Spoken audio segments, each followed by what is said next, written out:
One of the most overused words in the left kind of lexicon is crisis. People are always talking about minor difficulties, a crisis, because it's quite simple to say that. But I think we're genuinely looking at a crisis for the British ruling class. I mean, the very fact that Boris Johnson is probably going to be the head of the Tory party, like I was saying, is a sort of embodiment or kind of exemplary display of the nature of that crisis. How did this joker end up becoming a leader of the most successful party in capitalist history? You know, it's been running Britain off and on since 1688, and now it's going to elect him as its leader. So clearly there's a problem, and I think it's a threefold crisis. It's a crisis of ruling class strategy, a crisis of party, in the sense that the Tory party is no longer functioning as a party of the British ruling class, and it's a crisis of state, in the sense that territorial integrity of the British state might be threatened. I'll come on to that in a minute. So it's real. This is the overused term crisis. This is actually real, right? It's arrived, and that does have implications for us and what we do in relation partly to the EU, debate about the EU actually, which is part of the crisis. Okay, so I'm going to disagree with something which I call the Baldric misconception. This is after Baldric, the character in Blackadder, for the younger ones amongst you, who was always saying, I have a cunning plan, which turned out to be a complete disaster, and so on. So what I think is a tendency on the radical left to think that the ruling class always have a cunning plan. You know, whatever they do, it's really it's planned, it's intended. Now there's two components of this mistake. One is to think that there's a unified ruling class, and the individual capitalists, the state managers, the political parties are all really united and have one vision of what they're doing. They don't. And the second one is that the cunning plan always involves the most right-wing thing conceivable. So whatever is happening, you know, that's the most right-wing thing. So fascism, on this interpretation, isn't the last resort for capital, it's the first one. And again, that isn't true either. So we have to just ditch that. It's not, the ruling class isn't united. It doesn't necessarily want the most right-wing solution. They want something that's going to work for it. But that doesn't mean there aren't right-wing arguments out there, but we have to identify where they've come from. Okay, so I've said it's a threefold crisis. If you think about history, these things have happened before, but usually one at a time. So we think about strategic disasters, Suez, or Munich perhaps. You know, these are like the foreign affairs in geopolitics, where there's something like a catastrophic mistake made, the strategy doesn't work, it's been a disaster. Secondly, there's a crisis of party. Sometimes these are linked to these kind of events, but that's where parties either split, or where parties are no longer thought to be capable of carrying out the role of acting in the interests of the ruling class as a whole. Examples would be the Corn Laws, much discussed recently in 1846. The Tory party splits over whether or not to have the Corn Laws. I mean, the difference between that and EU is at least it's pretty clear over the Corn Laws what the arguments actually were, but the sides were. It's not clear at all over the EU. Or Irish Home Rule in the 1880s again splits the Liberal Party.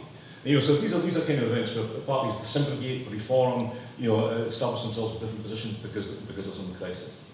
And thirdly, of course, the crisis of state. Well, really, the great crisis of the British state previously is Ireland, between 1916 and 1922, and the secession of the south of Ireland, the establishment of the north, and so on.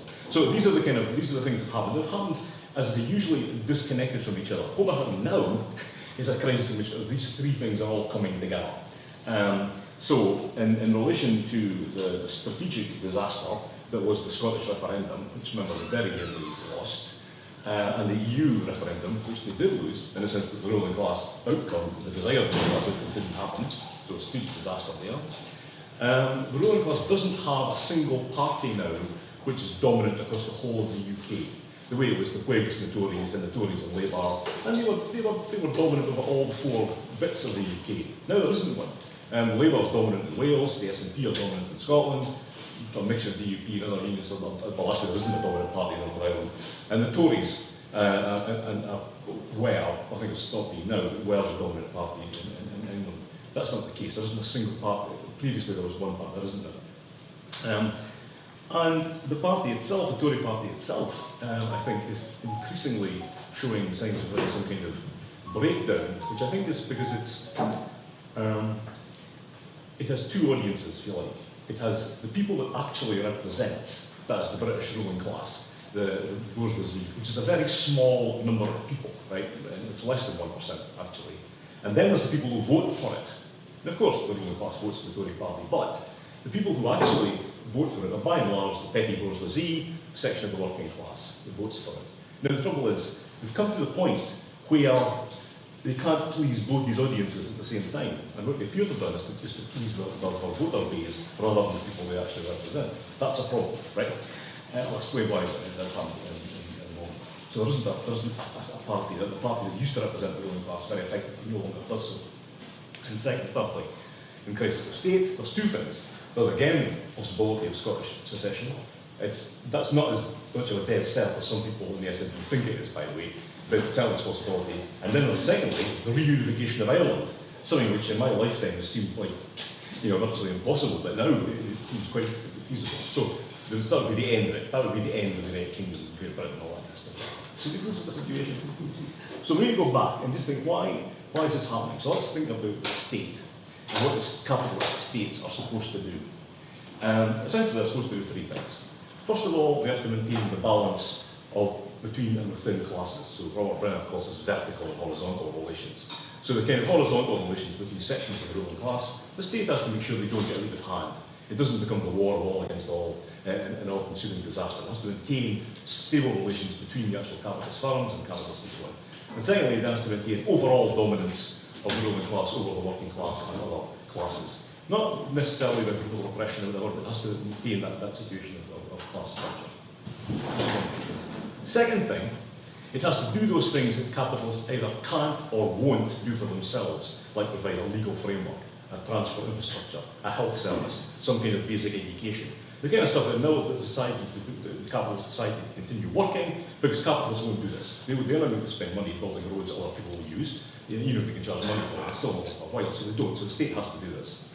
And the third thing is that it has to represent the capitalist class internationally. British capital has to be represented internationally. That is, those capitals actually based in Britain, including foreign capitals based in Britain, and British capital abroad. You just send a gunboat to sort that out. They do things differently now slightly, but that's the way you have to protect British capital and its external form. So these are things that the state has to do. This is why the state can never, or should never, from the capitalist point of view, be run by capitalists. And the point was made very clearly, at least 6 times, by Adam Smith in The Wealth of Nations, where he says, the worst possible form of government is a government of merchants, pre-capitalists. You never should let these people control the political process because they're only interested in themselves. Just true, I mean, they're not even interested, never mind the broader social structure of society, they're not even interested in the collective interests of their own class. Smith says this, right? Smith, by the way, wasn't a neoliberal, contrary to some idiotic arguments about this, and this makes it clear why not. He realises the state has to be separate, has to be, as we'd say, semi-autonomous from the capitalist class themselves. Otherwise, it can't function properly. It has to be separate. And above all, he argued you can't let capitalists themselves be in a position of being in charge of the state apparatus. I'm looking at the United States of America now. You might see that he was obviously onto something in relation to that position. In terms of that's what about. So that's it. State. Now, the state is, these things the state always has to do, right? But from time to time, and this is where politics comes in, capitalism requires a change of direction, regime change, and not just a change of government, but a change of direction that will be carried out by different governments of different political stripes. So we think about social democracy after 1945, actually from 1939, to be honest, I mean, it really starts during the war. What we see of the social democratic era, it had to be carried out by Labour, it had to be initiated by the Labour Party, but it was carried on by the Tories in the 50s. We went on nationalising things, maintaining the health service, and all the rest of it. I mean, they didn't try and stop it until the late 70s, right? Second, the regime change would come in the 70s with the turn to neoliberalism. And again, only the Tory party could have made that change, although Labour stepped into line after some internal conflicts later on. So you've got the state on the one hand, you've got individual governments, and you've got regimes where different parties basically carry out essentially the same kind of policies. And that policy for the last 40 years has been neoliberalism. Okay. Now, neoliberalism, the word gets chucked around an awful lot, and everything's about neoliberalism, right? But it is quite important that we understand what it means. Neoliberalism is a theory which really originated in the 1930s in Central Europe by Friedrich von Hayek and Ludwig von Mises and people like this, many people with the word von in their names. And these are kind of a very, very pure form of capital based on markets and so on. This has virtually nothing to do with neoliberalism as it actually emerged as a genuine historical process. Nobody sat down and read Hayek's Road to Serfdom and said, aha, this is what we're going to do, this idiotic stuff with Thatcher and Joseph and all these people are supposedly read the theoretical works of Hayek and then went to put it into practice as if, Thatcher was Lenin reading Marx or something like that. No, that didn't happen. What they did was they found that the second meaning of neoliberalism, which is a strategy for taking on and defeating the working class, trade unions, and not necessarily actually about massive privatisations. That wasn't originally part of the game plan at all, despite the retrospective attempts to pretend that it was. Deregulation, some of these things were going to happen, but certainly not the eventual way things planned out. So there's a strategy which is basically based on smashing, or not smashing, but at least breaking the power of trade unions and the ability of the working class to affect the way capitalism works, as an attempt to restore profitability by driving down wages and so on. And then finally, we now can see that neoliberalism is an era, it's an actual period in the history of capitalism, which starts more or less in the late 1970s. Again, similar to the previous era of social democracy, and it's lasted longer than that now. But neoliberalism divides into two eras. The first one, what I call vanguard neoliberalism, is the era of Thatcher, Reagan, Pinochet, and so on, well, the initial onslaught on the working class takes place. But the second one we're still living through, is the period of social neoliberalism, or what Nancy Fraser calls progressive neoliberalism. Well, that seems tautological to me, but what that basically means is, although the economic policies are maintained, of deregulation, privatisation, and so on, the neoliberals talk about equality and about rights, and basically say we're opposed to any kind of inequalities that aren't economic. So we're in favour of gay rights, we're in favour of gay marriage, we're in favour of trans rights, we're against racism. No, I mean, this may not have any actual effect in terms of changing the lives of most people, but rhetorically, this is the line. Of course we're in favour of all these kinds of equalities. We're not terrible old conservatives like Margaret Thatcher and so on. This was a mistake, I think, that people like Stuart Hall made in the 1980s, was assuming that what you call Thatcherism had to be this deeply conservative thing linked to neoliberal policies. It didn't. Blair, Obama, Clinton, they're all neoliberals, but they're certainly Obama certainly isn't a racist. We can say that. So it's not. So it's this way of social, of saying, well, we accept things with equal rights and so on, while still maintaining the very policies, of course, that attack black people and women above all. Okay, so what does that mean? Because that's sort of the background to why the Tories are in the mess they're in. The effect of neoliberalism was what it was intended, which is to weaken, not to totally destroy, to weaken working class power and trade unions. And by transforming the social democratic parties into effective also vehicles for neoliberalism, what it did, in a way, was stop what social democracy had previously done, which was to save capitalism from itself, from its own excesses and so on, as after World War II. Secondly, you've got a kind of depoliticisation of economics. In other words, everyone more or less accepts same economic recipes, with minor variations, but basically everyone accepts the neoliberal order, the kind of way in which economies are supposed to work. And that depoliticises everything, except social and cultural policy. So politics becomes a debate about rights, about equality, about these issues, and not about economics and how it affects people. So that shifts, it narrows down the very range we can talk about in terms of political discussion. How it does lead to the politicisation of, though, is of the state managers, the civil servants themselves. Previously, the point of being a civil servant, and I was one for 20 years, was to say to ministers, as the classic Sir Humphrey thing, that's a very courageous decision, that's the biggest fucking load of nonsense I've ever heard. And you're supposed to tell them this. That was the point. You were supposed to save them from making catastrophic decisions, even if it wasn't a manifesto and so on. Nobody's done that.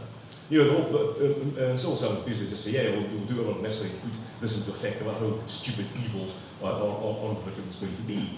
And that's assisted, of course, by the flow of people from the private sector coming into government, into the state, into the state managers, and the kind of flow in the other direction as well, the kind of circuit of people leaving Holyrood and Westminster and going into business and vice versa. So again, this builds up the idea that there's no alternative to the kind of things that are happening. Everyone agrees with this. One effect of this, of course, is to create not what Scottish called apathy amongst the working class and other voters, but a kind of abstention. It's kind of, what's the point of voting because they're all the same? It doesn't matter what we vote, they're all going to carry out essentially the same economic policies, the policies that impact mostly on what we do. The only two exceptions to that are the middle class vote has held up both in here and in the States and most other countries where neoliberalism has been imposed. And the middle class always vote ferociously in their own interests. The middle class meaning here the traditional petty bourgeoisie, self-employed and so on, the traditional professionals, and the new middle class, manager, bureaucrats and technicians and so on. They are ferociously insistent on voting. They only accept it, including, by the way, in the EU referendum, most of the votes for leave weren't workers in Sunderland. It was middle class people from the middle of England downwards. Right? Danny Dollins established this beyond doubt in his last book, Dawkinson, called Rule of Britannia, where it's it's actually the middle class that brought about leave, for reasons I'll come to. Actually, quite a lot of young people, working class people, tended not to vote in the same numbers, which is one of the reasons why that didn't pan out. Anyway, these are the people who are the base, of course, of the Tory party. So,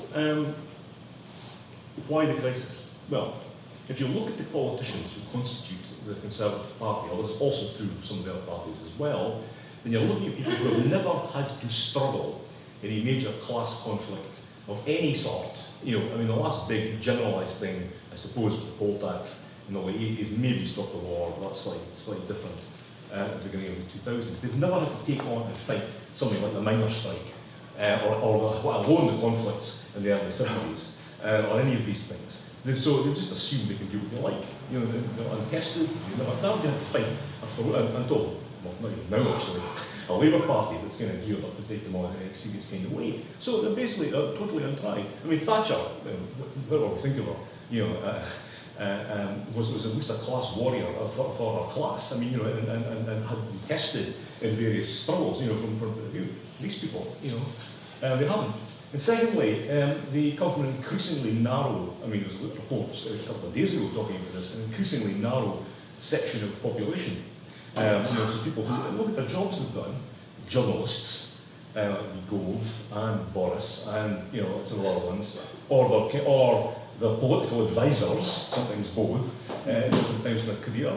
Some of them have been lawyers, and maybe some accountants. But basically, it's like they've never done something like Harold Macmillan. Had fought in 2 wars and ran a publishing company. They had actually done something in terms of Britain's geopolitical position and also actual business. But no, these people haven't even done that, most of them. So it's like they're the most untested, the most completely narrow group, who consequently think they can do whatever they like. So Cameron decides to call a referendum in Scottish independence to challenge it's like, did he think about that before and obviously not. He just thought they'd do it. Again, the EU, they thought, we'll win this easily, without realising that they had actually laid the groundwork for the Leave vote themselves by encouraging, as a kind of political strategy, racism, anti-migrant racism in particular, blaming that on the EU, and then they wondered why people voted, having been told the EU was the source of the problems. They then went, let's vote to stay in. Well, why? And so this is the kind of idiotic lack of leadership that these people are representing. Now, the fact that they did try to stir up racist and anti-migrant feeling and so on was the kind of way, well, how can we distinguish ourselves from the Labour Party and the Liberal Dems and so on? I know, we'll play on people's fears and the fact that they feel society is changing round about them. Now, the other interesting thing about the Leave vote was that it didn't actually happen in those areas where you had most migrants, either historically or more recently. It happened in places which were just beginning to receive new migrations moving in there.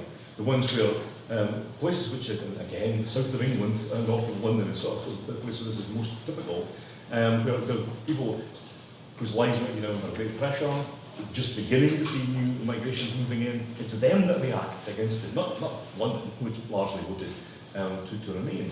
I'm not, by the way, saying I'm in favour of leaving, I should say, because then it doesn't know. But I'm just pointing out who voted for what and why they voted for it. So we have a problem here, which is that a lot of people in the petty bourgeoisie, lower middle class, are hostile to the EU because they are the people who are most affected by its regulations, by health and safety, or by maternity leave, or by various taxes and so on. They are not that the big companies, corporations can cope with all that. Smaller business, the kind of borderline petty bourgeois proper, and the very, very lowest regions of the capitalist class are the ones which are affected. They are the people also who voted most strongly to leave. However, there's a kind of deeper thing going on, which is that people feel that nothing is possible to change. That basically everything's just going to be one variant or other of neoliberalism. You can't win. There's no mechanism for fighting back. There's nothing. Then people turn in and derive some kind of, this is difficult, but kind of what the great black Marxist William Du Bois called psychic compensation from hating other people. So he said this originally with the white South after the Civil War in America. He says that why do white poor whites in the South hate black people so much? They're basically just a fraction better off than the blacks are. Says, yes, but they're white. They have respect from policemen and mayors and authority figures the blacks don't. That's the one thing whites have got, is they are white, and that lifts them above in their own perception and a society they live in against the black population. Even if they united and fought, they'd actually both be better off, but they deny this, what the boys call psychic compensation. Now that can be generalised much more generally about racism and why racism works to divide the work, because people are made to feel you're superior to migrants. These people have come here, even if they're actually a threat to anybody, you'll be British, you've been here for centuries, blah, blah, blah. You're better than them.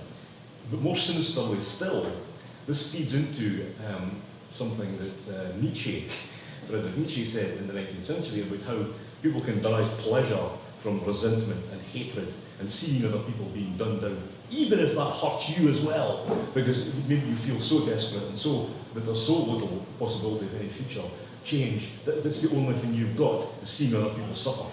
And this is really sick, but this is actually, I think, a reality in at least a minority of some of the people who hate migrants, who've never even seen a migrant, who in their lives, in reality, in their street, anything like that, but this gives them something to cling on to, that they can hate somebody and feel them to be hurt and so on. No, I think that's what Fintan O'Toole, the Irish writer, calls pseudo-populism.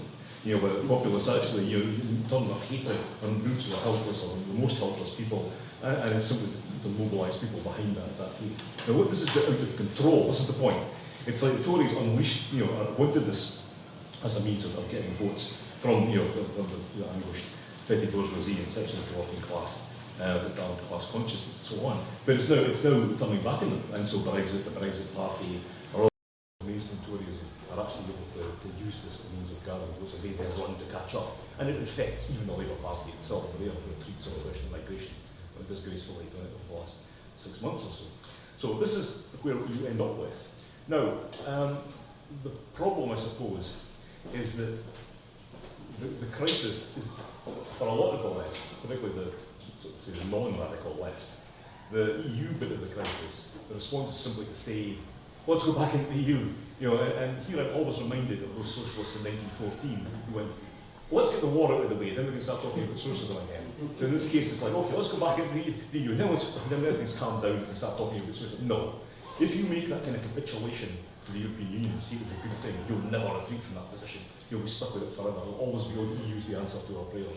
I'm not making this up, by the way. Tom Watson was talking about how the socialist roots of the European Union only 2 weeks ago. I mean, he's the Labour Party. It's like, that's the kind of thing that we're driving into. So, my view in this further manifestation of the crisis is that it's not the duty of socialists to rescue the ruling class from their blunders, right? They walked in, they created this themselves, fine, that's created a crisis. We have to see what we can do to turn it to our advantage. It's like the old joke about how do we get to Dublin. I wouldn't start from here. I wouldn't have chosen this issue, but that's the one they've blundered into, and now they are in a crisis over it. So what do we do with that? Is to say, here are the things we want, regardless of whether in or out of the EU, and in terms of protection for migrants, for protection of wages, whatever. Right? We can draw a list of things that we want, but this is what we have to do, and rather than looking to a ruling class solution to the problem, because all that going into the EU, or voting for Hillary Clinton, or voting for Macron, or any of these lesser evil type things means is voting for the very people that created the situation that led to the creation of the far-right arguments in the first place. You're just swapping, they're symbiotically linked, and simply to go back to the cause isn't going to get rid of the problems that create the hard right. It's only going to intensify them. So, what's that? The only thing I'll say to include is that means there's going to be big explosions. Some of them are already starting, and there are going to be things that we haven't expected.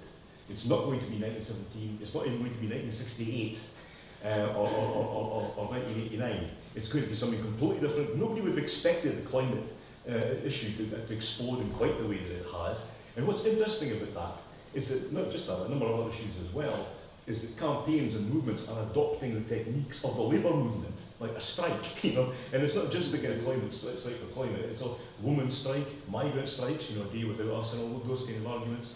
And people are setting up unions, including about rent, in London and other places. It's like, so that the kind of things that we regard as being the modes of organisation and struggle in the labour movement are now being picked up in a more general kind of way. And I think we have to respond to that, partly by bringing it back into the labour movement and saying, look what's happening here, we need to follow it. Actually, there has been a rise in strikes recently, but this has to be much more systematically approached. So I'm really just expecting that what we have to do is recognise, is to be able, A, to recognise the crisis as genuine, and second, to recognise the struggle against it won't necessarily happen in the ways we've been brought up to think that it will. I think it's the most disabling attitude of all, is to assume that the future is going to be like the past. Of course, in some fundamental way, the struggle is going to be like the past, but it won't necessarily start off with coal miners or you know, or engineers or whatever striking in a classic kind of way. It'll be some new thing, and we have to be alert for it and to be able to move and work with it when we see those happen. Okay, thanks.